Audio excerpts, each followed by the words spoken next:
தக்காளி தொக்கு பண்ணிக்கலாம். அதுக்காக ஆயில் விட்டு கடுகு போட்டுக்கலாம். வெங்காயம் ஆட் பண்ணிக்கலாம். இதை நல்லா மிக்ஸ் பண்ணிக்கலாம். இப்போ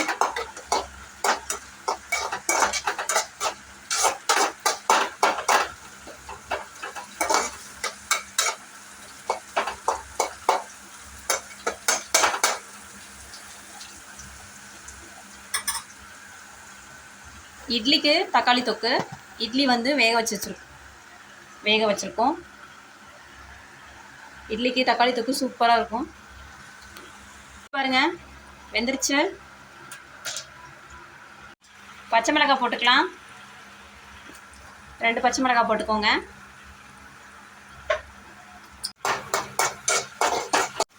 உப்பு போட்டு நல்லா மிக்ஸ் பண்ணிக்கலாம். இப்போ இது நல்லா கொஞ்சம் நேரம் வதங்கட்டும்.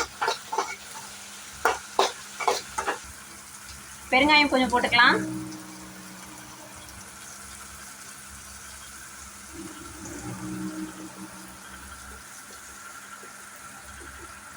இப்போ மிக்ஸ் பண்ணிக்கலாம்.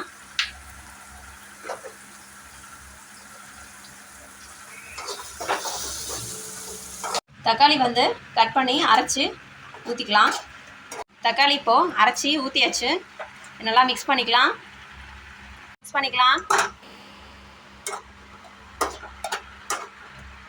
தண்ணி ஊற்றாத, நல்லா தக்காளியோடைய பச்சை வாசம் போகிற வரைக்கும் வதக்கிக்கணும். அப்புறமா தான் தண்ணி ஊற்றணும். அதுக்குள்ளே தண்ணி ஊற்றிட்டிங்கன்னா டேஸ்ட்டு விடும். டேஸ்ட் வராது, அந்த பச்சை ஸ்மெல் இருந்துகிட்டே இருக்கும்.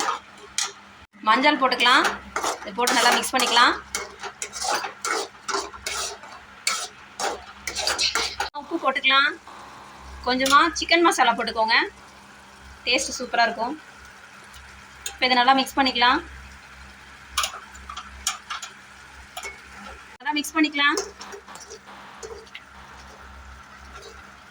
தேவையான அளவு உப்பு போட்டுக்கோங்க.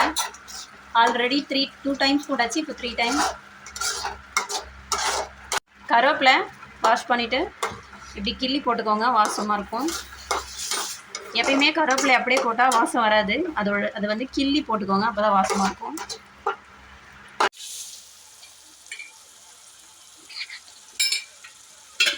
கொஞ்சமாக மிளகாத்தூள், குழம்பு மிளகாத்தூள் ஆட் பண்ணிக்கலாம்.